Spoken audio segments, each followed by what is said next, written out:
Muchas gracias, Miguel. También muchas gracias a los miembros de la Junta Directiva del Colegio por la invitación para impartir esta conferencia de San Alberto Magno.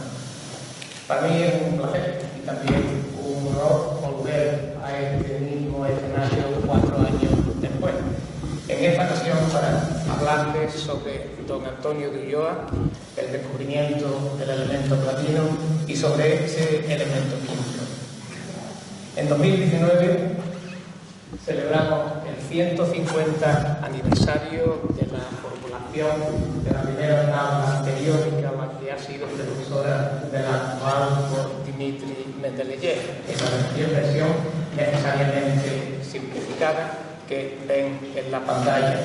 La tabla periódica actual contiene casi el doble de elementos químicos, en total 118, los cuales llenan completamente los 7 primeros periodos. El platino, el elemento protagonista de esta conferencia, ocupa la 78ª posición en la tabla periódica y fue identificado por primera vez por el almirante don Antonio de Ulloa en el viaje que hizo a la América Meridional y más adelante relataré. Muy pronto, después del descubrimiento, se convirtió en un metal precioso, tan apreciado como el oro, la plata. Y por esta razón me gustaría comenzar esta intervención refiriendo el origen de estos elementos, porque todos tienen un origen común, el origen del platino, del oro, de la plata y de otros metales preciosos en el universo. Se da además la circunstancia de que este es un tema de gran actualidad en la astrofísica nuclear, ya que hace poco más de 2 años, por primera vez, se detectó un evento cósmico, la fusión de 2 estrellas de neutrones, y en este cataclismo, realmente un cataclismo cósmico, se generaron cantidades enormes de metales pesados, platino, oro y otros muchos, y en particular de platino y oro, como más adelante también indicaré, cantidades equivalentes a 10 veces la masa de la Tierra, que el recuerdo es aproximadamente 6 por 10 elevado a 24 kilogramos, es decir, 6 billones de millones de kilogramos. Con un poquito de ese platino o de ese oro, todos los que estamos hoy aquí estaremos bien servidos para el texto de En mi conferencia anterior, de hace 4 años, le recordé que el Big Bang, la gran explosión, produjo un universo constituido por ingentes, extraordinarias cantidades de hidrógeno y helio en proporción de masas aproximadas de 75 al 25% y solo un 0,01% de deuterio y cantidades todavía inferiores, cantidades de trazas de litio, el tercer elemento de la tabla periódica. Aquel fue el universo prístino, el que podríamos decir universo 1. En los alrededor de 13.800 millones de años que han transcurrido desde entonces, un 2% del hidrógeno primigenio se ha transmutado en las reacciones nucleares que ocurren en las estrellas, un conjunto muy complejo de reacciones que se conocen con el término de nucleosíntesis estelar. Se ha transmutado, como decía, en los elementos químicos más pesados, desde el carbono hasta el uranio, por mencionar solo los naturales, elementos que los astrónomos llaman indiscriminadamente metales. De modo que nuestro universo presente, el actual, está constituido por aproximadamente un 28% de gas, hidrógeno y helio, y un 2% de polvo y de partículas, de los elementos más pesados y de los compuestos que han formado sus interacciones químicas en la inmensidad del universo. Es, por tanto, evidente que las estrellas tienen una importancia, una trascendencia que se escapan a la mujer y al hombre de la calle, incluso a nosotros mismos.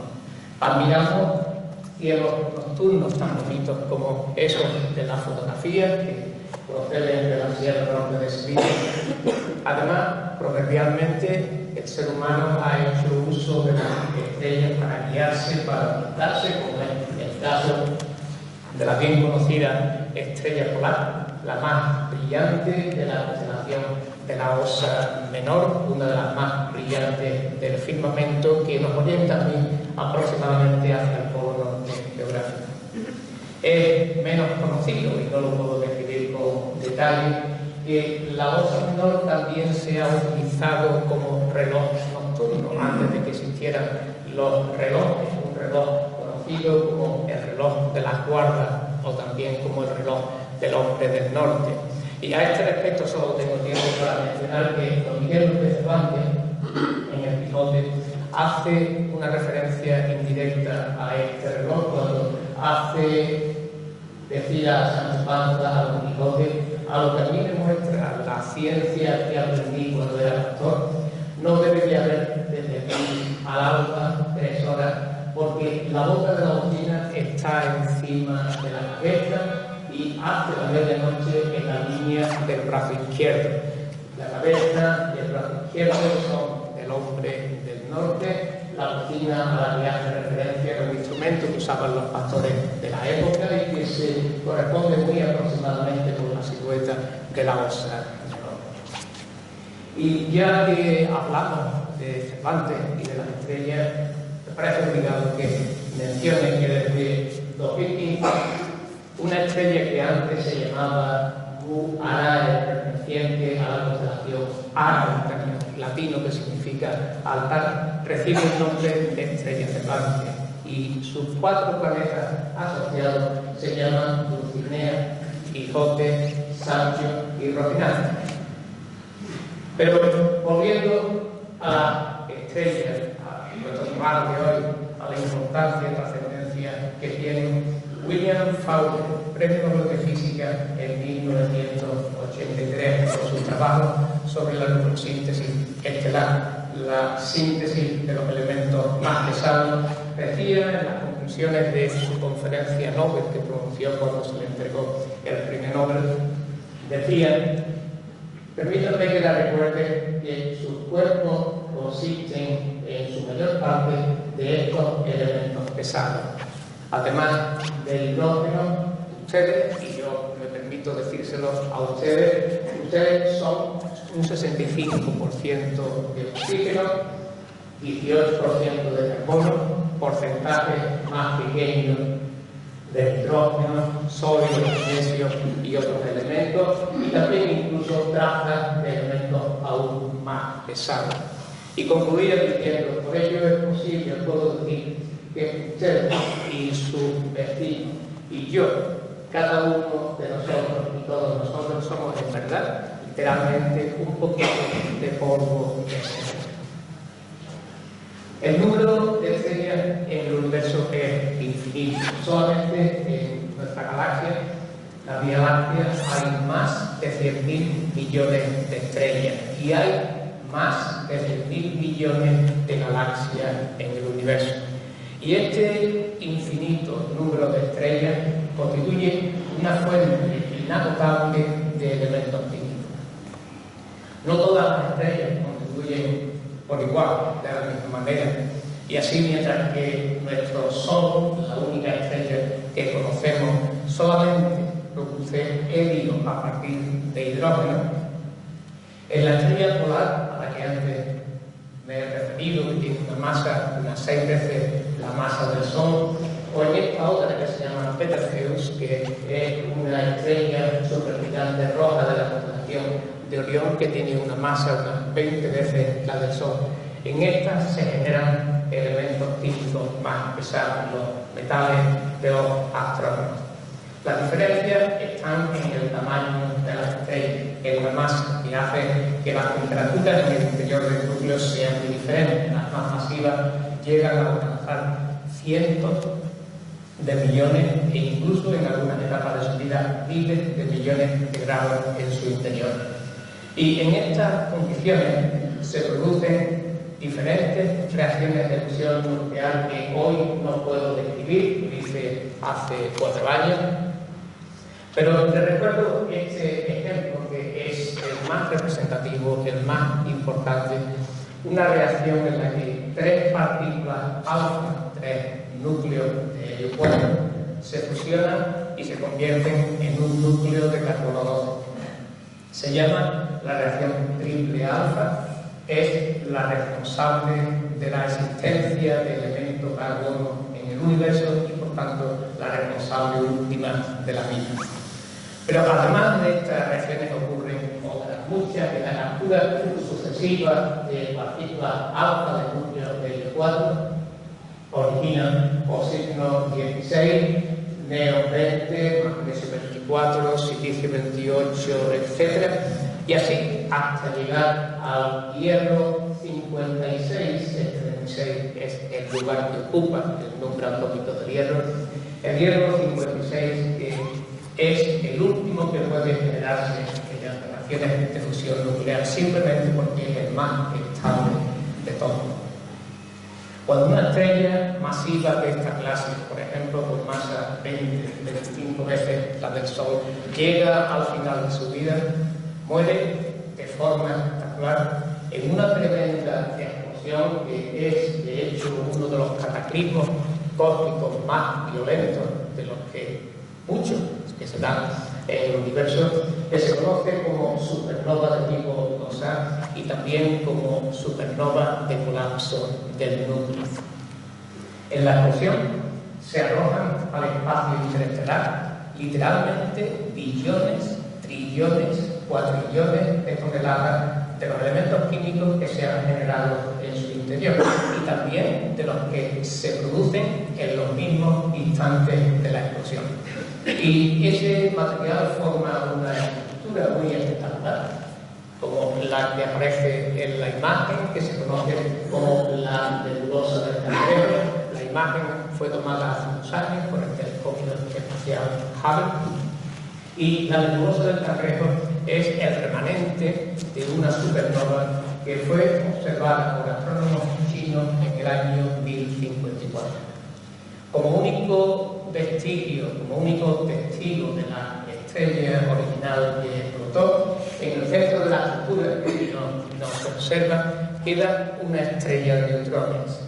Y si la estrella original era muy masiva, 40, 50 veces la del Sol, la estrella de neutrones que resulta se colapsa de inmediato y forma un agujero negro. Las estrellas de neutrones son cuerpos celestes realmente exóticos que hoy tienen un protagonismo especial en esta conferencia coordinada por el Latino. Muy brevemente, son los cuerpos más exóticos simplemente porque son los más densos de todo el universo, con excepción de los agujeros negros. Una estrella de neutrones tiene por lo general una masa de 1,5, 2 veces la del Sol, pero encerrada, contenida en una esfera que tiene el tamaño de una ciudad media como Sevilla, un radio de 10 o en todo caso de 15 kilómetros. Se dice de hecho que si pudiéramos tener una cucharada de café de estrellas de neutrones, su acción gravitatoria sería tan intensa que atravesaría de inmediato no ya el suelo, sino la corteza terrestre, el manto terrestre y llegaría hasta el mundo. Giran muy rápidamente alrededor del eje, y esta representación sería vertical. Tienen un campo magnético asociado y además emiten radiación a lo largo de los polos magnéticos. De manera que vistas desde fuera, por ejemplo, la estrella de neutrones de la nebulosa del Cangrejo se detecta todavía, lo hace el telescopio espacial Chandra de la NASA. Decía que vistas desde el exterior, la radiación llega en periodos de tiempo que se corresponden con el periodo de giro de la estrella y por eso tienen el nombre de púlsares. En el caso anterior era el púlsar del Cangrejo. Los elementos más pesados que el hierro, decía antes que hasta el hierro se llega en reacciones de fusión nuclear, todos los que están a su derecha en la periódica y por debajo de él, se generan mediante reacciones de captura de neutrones. Es algo que se conoce desde hace décadas.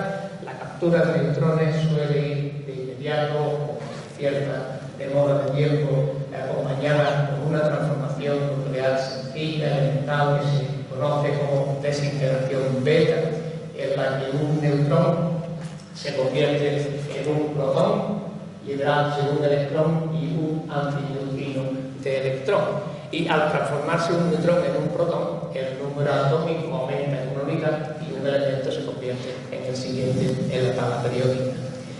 Dependiendo de las velocidades relativas, estos procesos de captura de neutrones pueden ser lentos, son los procesos slow en inglés, o pueden ser rápidos, en este caso coinciden en inglés y en español, por lo menos la inicial de la palabra, los procesos R. Y son estos últimos procesos los únicos que voy a mencionar brevemente, porque son los responsables de la síntesis de los elementos más pesados. Y entre ellos, muy especialmente, por su interés para nosotros, el platino, el oro, la plata y otros metales preciosos. Son acontecimientos poco frecuentes y eso hace que estos metales, estos elementos sean muy poco abundantes en el universo, muy poco abundantes en el sistema solar y por tanto en nuestro planeta. La abundancia es de una 10 o 100 millonésima parte de la que corresponde a los elementos más comunes que se generan en reacciones de fusión nuclear. Se ha estimado, mediante cálculos teóricos de infinidad de modelos, que para que se produzca la síntesis de los elementos R, se llaman así, estos más pesados que se generan mediante procesos R, hacen falta altísimas densidades de neutrones. De hecho, se requieren múltiples capturas de neutrones en una fracción de segundo, y para eso hace falta que los núcleos estén prácticamente sumergidos en un océano de neutrones. Las densidades son amplísimas, entre 10 elevado a 24 hasta 10 elevado a 27 neutrones por centímetro cúbico, es decir, un poquito de un centímetro de largo. Y aunque los procesos se conocen desde hace ya casi medio siglo, han quedado, y todavía quedan algunas dudas sobre cuál es el lugar astrofísico en el que podrían dar estas condiciones tan especiales. Se especulaba con la posibilidad de que fueran las supernovas de colapso del núcleo, a las que antes me he referido, también la fusión de dos estrellas de neutrones, que parece ser la hipótesis más probable, o la de una estrella de neutrones con un agujero negro. En estas supernovas de colapso del núcleo se generan en los instantes finales auténticos océanos de neutrones, pero la mayor parte de ellos forman la estrella de neutrones o se colapsa en el agujero negro. De modo que todo apunta que son los últimos eventos los que realmente son responsables de la síntesis de elementos más pesados. Estas instalaciones que reciben el nombre de Virgo, una de ellas que está en Italia, en las afueras de Pisa, y que es un consorcio de 6 países europeos, de los cuales afortunadamente está el nuestro, y 2 que conjuntamente se conocen como LIGO, aquí está el significado del acrónimo, que están en Estados Unidos, una en el estado de Washington, en el noroeste, y la otra en el estado de Luisiana, en el noroeste, y la otra en el estado de Luisiana, en el sureste. Y son instalaciones que tienen una tecnología realmente increíble, inimaginable, prácticamente de ciencia ficción, y se construyeron para detectar unas ondas que se llaman ondas gravitatorias que Einstein había dicho en la teoría de la relatividad general. La primera detección de esta clase se produjo a comienzos de 2016 y en los meses siguientes, en el comienzo de 2017, se efectuaron 4 o 5, media docena de detecciones de este tipo como consecuencia de la fusión de dos agujeros negros. A veces la naturaleza es generosa y ofrece a los científicos regalos inesperados. Y una de esas situaciones se produjo el día 17 de agosto de 2017, me referí brevemente al comienzo, cuando uno de los dos detectores LIGO, el otro estaba fuera de funcionamiento, y en Virgo detectaron ondas gravitacionales procedentes de una galaxia lejana lejana, a unos 130 millones de años luz de nosotros. Pero en este caso la situación fue diferente, porque al mismo tiempo, alrededor de 70 telescopios distribuidos por todo el mundo, de ellos medio docena en el espacio, detectaron una intensísima radiación electromagnética que abarcaba prácticamente todo el rango espectral. Ese acontecimiento había sido, curiosamente, la ciencia es muy avanzada, había sido predicho teóricamente en el 2010 por Mercier, un físico español que se llama Gabriel Martínez Pinedo, que trabaja en Darmstadt, en Alemania, y por otros colaboradores. Y lo bautizaron, predijeron que sería la fusión de dos estrellas de neutrones y lo bautizaron con el término kilonova. El estudio de la radiación emitida puso de manifiesto que la explosión expulsó al espacio interestelar a velocidad relativista la quinta parte de la velocidad de la luz, aproximadamente, una extraordinaria cantidad de elementos químicos que se habían sintetizado, se habían generado en mucho menos de un segundo, en una fracción, una décima, milésima de segundo. Ese material tenía una masa que se estimaba como equivalente a miles de veces la masa de la Tierra. Y en ella, como decía al comienzo, una cantidad de platino y de oro de cada uno de estos metales del orden de 10 veces la masa de la Tierra. En resumen, el universo primigenio, el puro, solamente contenía gas, hidrógeno y helio.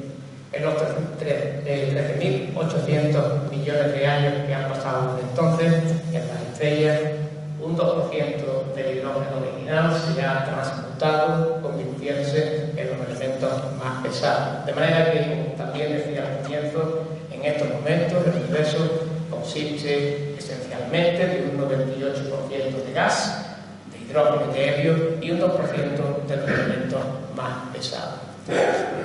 Estos elementos más pesados se arrojaron al espacio interestelar cuando las estrellas murieron, en algunas ocasiones formando nebulosas planetarias, en otras supernovas de distintas clases, en otras, en fin, en la fusión de estrellas de neutrones que acabo de comentar.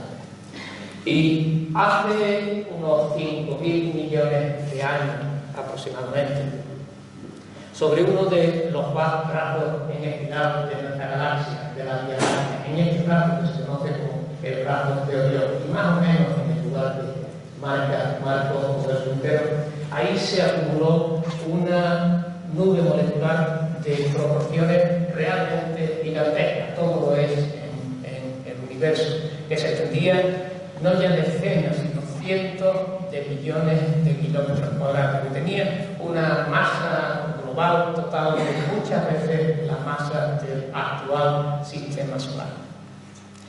En un proceso muy largo, que duró millones de años y que fue también muy violento, extremadamente energético, de ahí surgió el sistema solar y con él, naturalmente, nuestro planeta, la Tierra.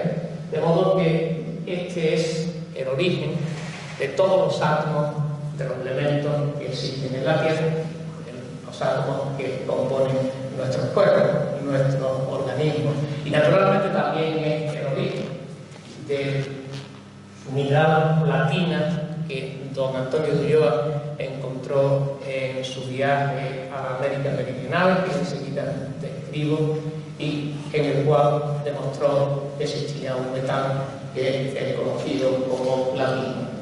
Antes de referirle la historia de don Antonio, me gustaría muy brevemente recordarles cuál era el contexto social, político y científico en la España que él vivió, que fue la España del siglo XVIII. El siglo anterior, el XVII, y gran parte del precedente, el XVI, componen lo que todos conocemos como el siglo de oro de las artes y de las letras, que fue un tiempo de gran esplendor, de extraordinaria expansión, fenómenos importantes de creatividad, en el que florecieron las letras, las artes plásticas, la música, la arquitectura, hasta unos niveles inimaginables. En definitiva, todas las manifestaciones de la inteligencia de los seres humanos.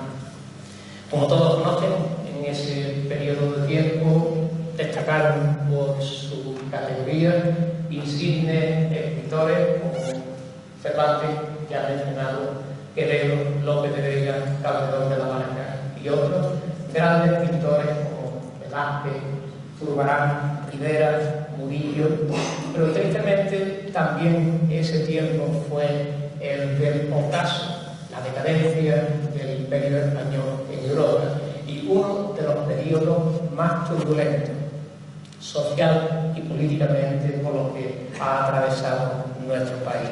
Y por esa razón, probablemente por esas últimas razones, como decía el profesor Fallés y en su discurso de entrada de la Real Academia de Ciencias Exactas, Físicas y Naturales a comienzos del siglo pasado, los progresos realizados en Europa, gracias al trabajo de grandes hombres de ciencia como Copérnico, Paracelso, Agrícola, Van Helmont, Kepler, Boyle, el propio Isaac Newton, prácticamente apenas tuvieron eco en España. En 1700, con la muerte del rey Carlos II, la dinastía de los Austria dio paso a los Borbones.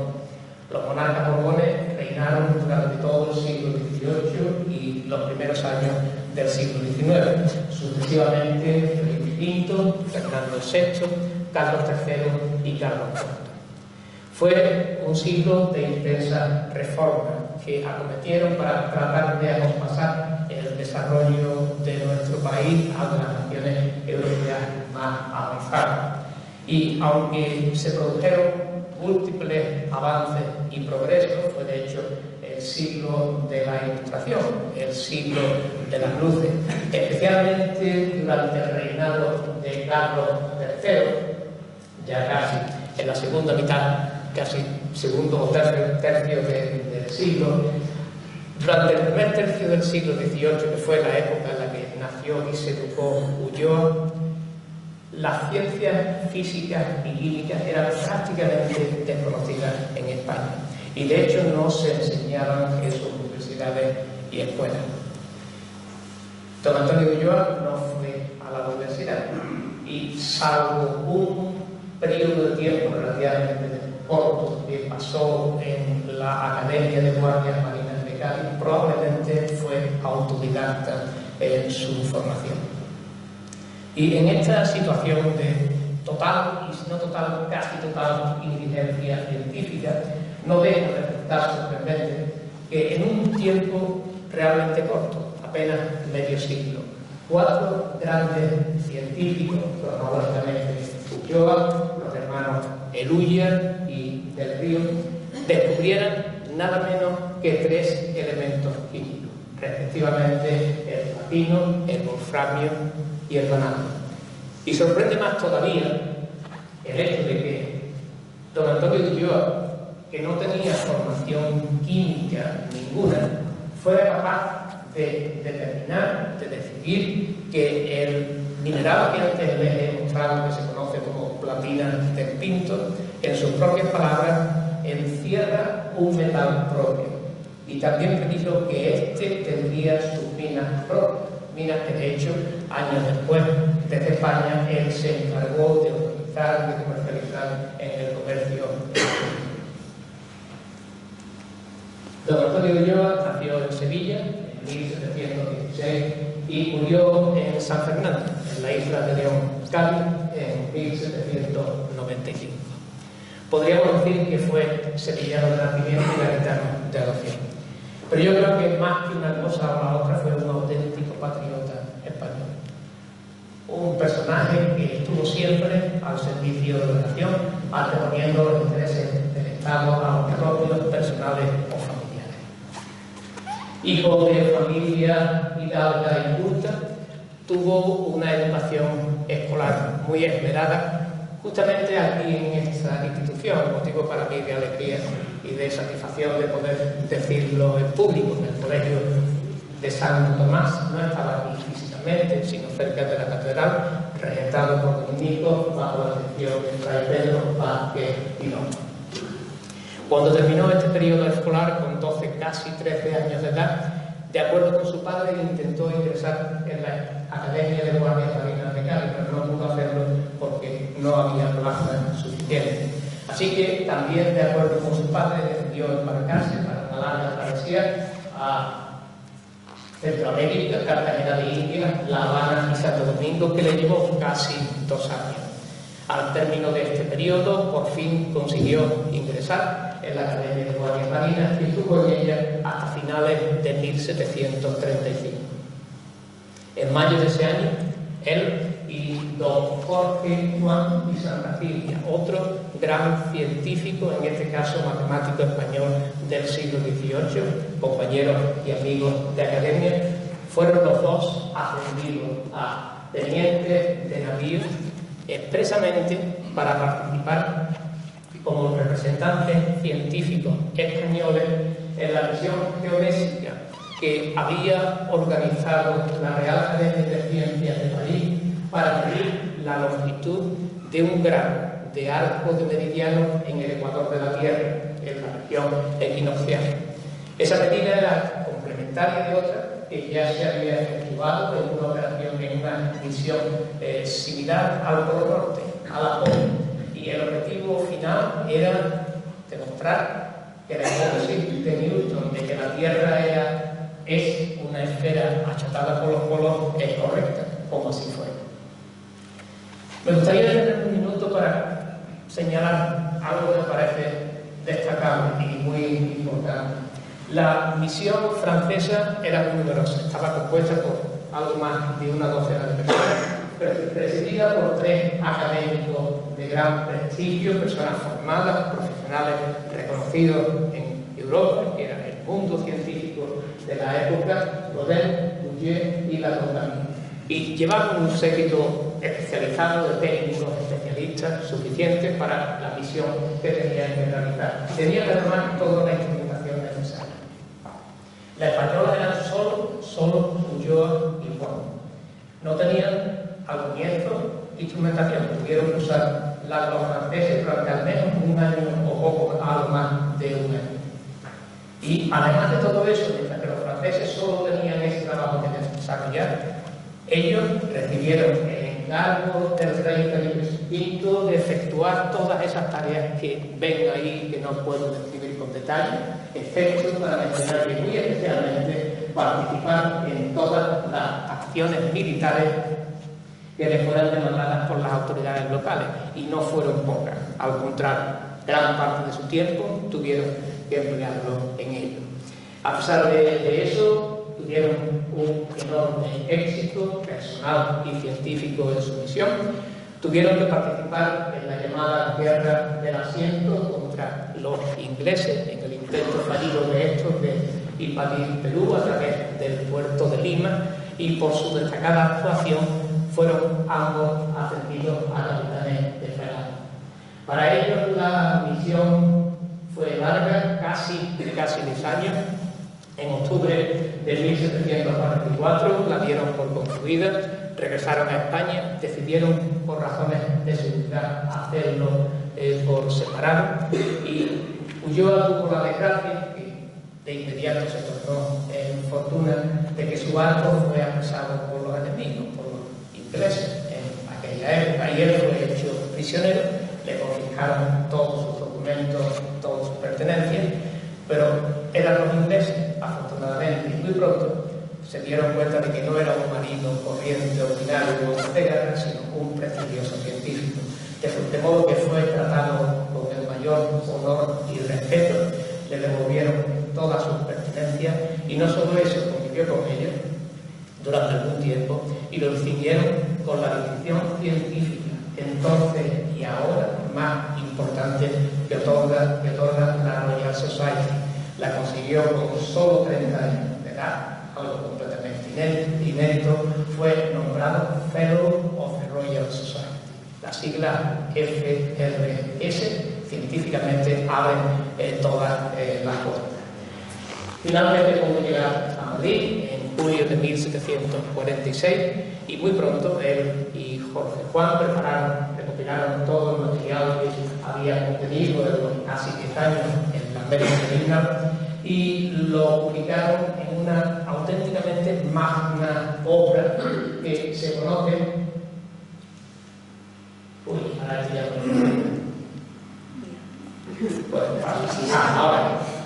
Ahora, en una magna obra, decía, conocida como la relación histórica del viaje a la América Meridional.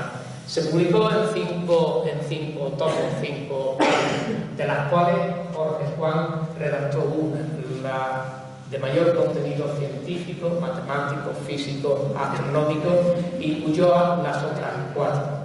Y a este respecto, el profesor Wally Baker, quien a comienzos del siglo pasado, durante muchos años, fue catedrático de estudios latinoamericanos en la Universidad de Pensilvania, decía: Ulloa era quien mejor escribía de los dos. Y eso unido a su mente enciclopédica y a su amplísima curiosidad lo convertían en la persona adecuada para la redacción del informe general, que además de la narrativa del viaje y la lectura, contenía observaciones sobre historia, antropología, geología, lingüística, y muchas otras materias. El éxito de esta obra no fue solo en España, igual en el resto de Europa. Casi de inmediato fue traducida al francés, 2 ediciones, al alemán, neerlandés, y tuvo hasta 5 ediciones en lengua inglesa. Y aquí, en el tomo primero de la primera parte, fue donde describió por primera vez e informó a los europeos de la existencia del nuevo metal, que llamaban en aquel entonces el octavo metal, el platino. En este párrafo que está aquí entresacado, hace referencia a minas de oro platiníferas, minas de oro que tenían el platino. Y al principio ese platino era muy perjudicial porque dificultaba enormemente obtener el oro con la pobreza que la corona española exigía. De modo que muchas de ellas tuvieron que abandonarse y volvieron después a ser utilizadas años más tarde. Y decía a este respecto, y tal vez, estoy aquí, y tal vez se hallan minerales donde la platina, piedra de tanta resistencia que no es fácil romperla ni desmenuzarla por la fuerza del golpe sobre el yunque de acero, es causa de que se abandone. Porque ni la calcinación la vence, ni hay arbitrio para extraer el metal que encierra, sino a expensas de mucho trabajo y costo. Después de este viaje a la América Meridional, don Antonio Ulloa continuó su intensísima labor profesional como militar y también como científico. Casi de inmediato, un tiempo después, durante un largo periodo de tiempo, fue comisionado por el rey Fernando VI para viajar a los países más avanzados de Europa para estudiar los avances que se habían producido en la ciencia, las artes, industria, agricultura. En definitiva, no era otra cosa que espionaje industrial, que los españoles de aquella época hicieron con mucha frecuencia, también los hermanos de Luña, descubridores de Wolfram. Aparte de esto, fue gobernador de Huancavelica, en Perú, también fue gobernador de la Luisiana, donde, como más adelante informaré, se casó, y también gobernador de los territorios de la Florida. Y finalmente, en 1779, regresó a España y fue ascendido a teniente general de la Armada. En España realizó una importantísima labor de promoción de la investigación y de desarrollo científico y técnico. No puedo describir todo lo que hizo, sería imposible, pero no quiero dejar de mencionar que fundó el Real Gabinete de Historia Natural, que hoy es el Museo de Ciencias Naturales de Madrid. Fue además este gabinete el origen del Museo Arqueológico Nacional y del Museo de América. Y cómo no decirlo, donde estamos, que fundó el Observatorio Astronómico de San Fernando en Cádiz. además de crear el primer laboratorio metalúrgico. A finales casi del siglo XVIII, en el Seminario Patriótico de Vergara, que fue fundado por Carlos III en 1776, el químico francés François Charbonneau, quien había sido contratado por Carlos III para trabajar allí, dedicó gran parte de su tiempo a estudiar las propiedades del platino y sobre todo la purificación del platino y su metalurgia. Lo hizo junto con Fausto de Luyer, uno de los dos descubridores del wolframio, y consiguieron grados de perfección en la maleabilidad y ductilidad del platino realmente inimaginables para Ulloa y para cualquiera de nosotros. Y gracias a ello, el orfebre Francisco Alonso creó auténticas obras de arte de orfebrería de platino. Y François Charbonneau, en reconocimiento del trabajo de don Antonio de Ulloa, le regaló una placa de platino con esta inscripción: al excelentísimo señor don Antonio de Ulloa, el primero que trajo la platina a Europa en 1748, se la devuelve perfecta en 1786 don Francisco Chaval. Al final de esta conferencia no queda demasiado tiempo, pero al final volveré a la figura de don Antonio de Ulloa. Pero antes de eso me gustaría hablar, aunque sea unos minutos, sobre el platino. Estos trabajos que se hicieron en el Seminario Patriótico de Vergara y otros realizados en distintos países europeos propiciaron el descubrimiento de otros metales preciosos, especialmente osmio, rodio, iridio y paladio, los cuatro descubiertos en 1803. Esos cuatro metales y el preparado por primera vez en 1804, y también el platino, forman uno de los grupos de elementos más distinguidos de la tabla periódica por su importancia, por sus múltiples aplicaciones, que universalmente se conocen como los metales del grupo del platino. Como ven, aquí son metales muy poco abundantes en la naturaleza, en la constelación terrestre, por razones que ya he mencionado, y eso, junto con su valor en joyería o por sus aplicaciones en química, hace que sean realmente muy caros. El platino, refiriéndome a él en concreto, es un metal que tiene un aspecto lustroso y plateado, tanto que muchas veces se conoce como oro blanco.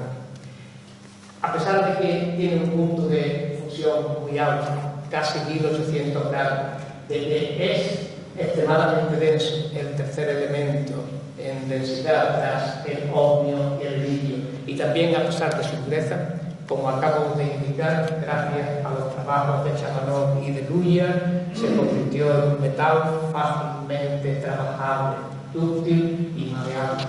Desde el punto de vista químico, su característica principal es su inercia, su falta de reactividad. A diferencia de la mayoría de los metales, no se altera en contacto con el agua o con el oxígeno, ni siquiera al calentar. Y por esta inercia química, hasta hace muy poco tiempo, se ha utilizado aleado con iridio, quizás los mayores recuerden aquello de una barra de platino iridiado, se ha utilizado como patrón del metro y del kilogramo. Hasta hace poco tiempo, sus aplicaciones, un par de décadas aproximadamente, sus aplicaciones más importantes eran en joyería, en orfebrería, y he escogido lo que seguro que llamaría la atención de la audiencia, he escogido algunos ejemplos que realmente vale la pena contemplar. Esta diadema de platino y diamante, producida por los talleres de Cartier en Londres. Esta es la corona que la reina Queen Elizabeth, que después, posteriormente se llamó la reina madre, llevó durante la ceremonia de coronación de su marido, el rey Jorge VI de Inglaterra. Y abajo aparecen anillos de platino que son muy apreciados por su fulgor y también por su eterna duración. No es el oro eterno del todo, mucho menos el platino, que acaba convirtiéndose en grafito, pero sí, en cambio, lo es el oro. Y ahora ya en nuestros tiempos las aplicaciones más importantes del platino son, sin ninguna duda, como catalizador. Son múltiples. Quizás de ellas la más importante sea en la fabricación de los llamados convertidores catalíticos, que también se conocen como catalizadores de 3 vías. Una vía de platino, otra de paladio y otra de rodio, están incorporados en los tubos de escape de todos nuestros coches, de todos nuestros vehículos, y reducen enormemente la contaminación ambiental. Otra aplicación actual muy importante es en la fabricación de celdas o pilas de combustible. El platino es el catalizador tanto en el cátodo como en el ánodo. Y en estos dispositivos electroquímicos, que son la base de la economía del hidrógeno, de los coches de hidrógeno, la energía química que deriva de la reacción del hidrógeno con el oxígeno se convierte en energía eléctrica. Y en fin, son omnipresentes en la industria química, la síntesis del ácido nítrico, todos los años miles de millones de toneladas de esta sustancia, industria de fertilizantes, agricultura intensiva, en las refinerías de petróleo, prácticamente para casi todos los procesos, hasta el punto de que se dice con fundamento, con razón, que 1 de cada 5 objetos que usamos en nuestra vida cotidiana ha necesitado en alguna etapa de su manufactura el concurso del elemento platino. No quiero terminar la descripción del platino sin antes decirle que, siendo un metal pesado, o a pesar de ser un metal pesado, tiene importantísimas aplicaciones médicas en la quimioterapia de diferentes tipos de cáncer. Hay 3 moléculas de platino, moléculas muy sencillas, que están aquí representadas al abajo, se conocen como nombres coloquiales de cada día, todos los días. Es el cisplatino, esta se llama carboplatino y esta es oxaliplatino. Y son auténticas joyas, así por su extrema capacidad anticancerosa como por los beneficios multimillonarios que producen a las empresas farmacéuticas que las fabrican. Me referiré brevemente al cisplatino, que es, con diferencia, el más importante de los 3 compuestos representados. Como tantas veces ha ocurrido en la historia de la ciencia, el descubrimiento de la actividad anticancerosa del cisplatino fue completamente casual. En 1962, el físico Werner Rosenberg, junto con sus colaboradores, entre quienes quiero destacar especialmente por el trabajo que realizó a la bióloga, la señora Loretta Van Kamp, estudiaron el efecto de la corriente eléctrica sobre un cultivo de bacterias Escherichia coli. Rosenberg decidió usar platino para los electrodos para evitar la contaminación, es decir, esperando que se comportara como metal inerte, y afortunadamente en este caso no fue así. Observaron que los filamentos del cultivo, quizás lo puedan ver en esta imagen, alcanzaron una longitud desmesurada, 200, 300 veces la normal, pero en cambio se inhibía completamente la división celular. La señora Van Kamp investigó durante mucho tiempo las razones, llegó a la conclusión de que durante el proceso electrolítico la oxidación de una pequeñísima cantidad de platino en el medio electrolítico de cloruro de amonio generaba pequeñas cantidades de este complejo, cuyas características no les canso, pero al comprar una muestra en el mercado químico de ese complejo, vieron que no tenía más que una pequeña actividad muy inferior a la de la especie que ellos generaban electrolíticamente. De nuevo, la señora Van Kamp observó que este compuesto, con el paso del tiempo y por acción de la luz, se degradaba y se convertía en otro complejo, en este que está aquí representado. Y si tienen algún recuerdo de los cursos de química inorgánica, ese es un complejo de platino 4 que tiene 4 ligandos cloruro y 2 moléculas de amoníaco, de modo que uno tiene que esperar que haya 2 estructuras estereosómeras, el isómero cis y el isómero trans. Prepararon los 2, son los que están aquí representados. El trans se comportó como una sustancia completamente inactiva y en cambio el cis fue activo. Pero la sorpresa fue que el cis lo prepararon a partir del Cid Platino y que este era el que mayor actividad presentaba. Fue un descubrimiento trascendental que tuvo una enorme resonancia tanto en medicina como en química. Por primera vez puso a disposición de los enfermos un fármaco muy necesitado para el tratamiento de tumores sólidos cancerosos que no existía entonces. El Cid Platino es extremadamente útil y eficaz en el tratamiento de distintos de cáncer en niños, algo que realmente es muy importante desde el punto de vista social, también de adultos, cáncer de testículo, de mama, de cabeza y de cuello, y en no pocos casos se alcanzan porcentajes de curación superiores al 90%. Y ya para concluir, volviendo a don Antonio de Ulloa y tratar, no es fácil hacerlo, era un personaje realmente extraordinario. Tratando de realzar en la medida de mis posibilidades la figura de don Antonio de Ulloa, quería decir que dejó un riquísimo legado escrito, que no tiene tiempo para describir por detalle. Volveré a destacar el más famoso de todos, la relación histórica del viaje a la América Meridional, y de esta obra, don Horacio Pagel, que es un prestigioso biógrafo contemporáneo, decía que se trata de una de las grandes obras científicas escritas sobre América en el siglo XVIII, solamente comparable a la realizada medio siglo después por el famoso varón alemán Alexander von Humboldt. En lugar de referirme a estas obras que pueden leer ahí, quisiera hacer un brevísimo comentario sobre un artículo que ha publicado recientemente don Manuel Ramina Martín, quien hasta hace poco tiempo era el director del Archivo de Indias, se acaba de jubilar hace aproximadamente un mes, y en este artículo recoge los testamentos de don Antonio de Ulloa. En ellos, Ulloa insertó una especie de memoria y en ella un resumen, una especie de hoja de servicio en la que podía comenzar así, podía leerse: para que sirva de ejemplo a mis hijos y posteridad, más que por vanidad propia, diré en resumen las cosas que he contribuido.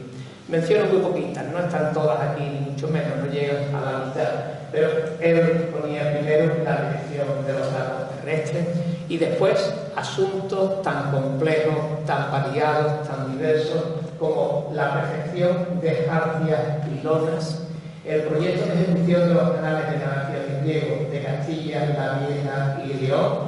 También encauzó el Guadalquivir aquí en Sevilla, la habilitación de las minas de mercurio de Almadén, el estudio de la cirugía para el servicio de la Armada, la enseñanza y habilitación de relojeros, de grabadores, geógrafos, la reforma y la perfección de la imprenta.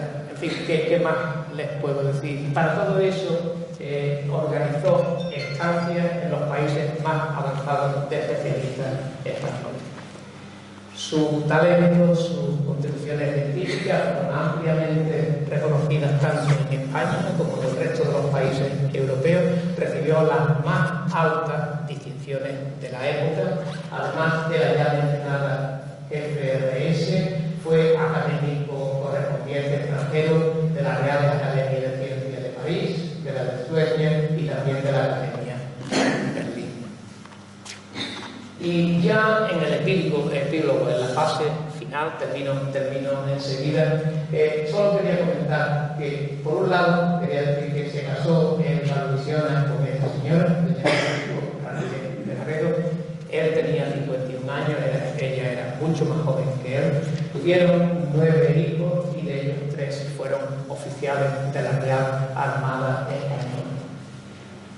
He sacado este párrafo aquí de un libro de este señor, Joseph Dawson. Era un clérigo británico, un hombre ilustrado, culto, que se movía como un pez en el agua en los ambientes cultos de la Europa de la Ilustración. Hizo un viaje a España a finales del siglo XVIII, fue expresamente a San Fernando a ver a don Antonio de Ulloa, y de esa visita, que creo que vale la pena que comente brevemente, Dice: encontré en él a perfecto filósofo, sensible y bien informado, de conversación rápida, agradable y fácil, sencillo en sus maneras. Continuaba diciendo: este gran hombre, de estatura disminuida, extremadamente delgado, inclinado por la edad, vestía como un campesino. Él, Townsend, quiero decir, acostumbrado a un variado algo británico, para un personaje en la categoría de New York, como científico y como altísimo funcionario, teniente general de la Real Armada, esperaba encontrar algo parecido a lo que veía en su país, y se sorprendió diciendo: cuando vi la habitación durante unos momentos, la habitación en sí misma, las dimensiones y sus muebles desviaron mi atención de él, de Ulloa, que era el objeto de mi veneración. En esta habitación encontré confusamente dispersos sillas, mesas, baúles, libros, una cama, una prensa, trajes, instrumentos de carpintería, instrumentos matemáticos, armas, de todo. He tratado de encontrar las palabras adecuadas para describir esto en castellano, y las más próximas son: por las dimensiones reducidas, aquello era un cuchitril, y por el desorden era una auténtica leonera. Y termina Townsend con un comentario emotivo sobre la familia, los descendientes de segunda generación de New York. Decía: estaba rodeado por sus nietos. Y hermano de ellos, que tendría unos 2 años de edad, estaba sentado sobre sus rodillas y se entretenía jugando con uno de los tesoros de Ulloa, una momia curiosa que había traído de Canarias, y el niño se entretenía dándole los dientes y rompiendo la cervical. Y nada más, con esto concluyo, pero me gustaría antes mostrarles el retrato de don Antonio de Ulloa, que ha aparecido en muchas ocasiones a lo largo de su presentación. Está en el Salón Montpensier, también llamado Salón Comedor del Ayuntamiento de Sevilla. Lo pueden ver con un poquitín más de detalle, y aquí aún más. Y quería decirles que yo no soy capaz de hacer estas cosas que les estoy mostrando con la presentación y las animaciones. Eso no se podía en absoluto. Y las fotografías tampoco. Yo ni siquiera tengo móvil, no podía hacer fotos de esto. Son de esta compañera y amiga, colaboradora desde hace muchísimos años, la profesora Celia Maya, a quien aprovecho la ocasión una vez más, lo he hecho otras veces, para agradecerle la ayuda que me ha prestado siempre, tanto en conferencias como esta de discusión o en mis propias presentaciones científicas. También quiero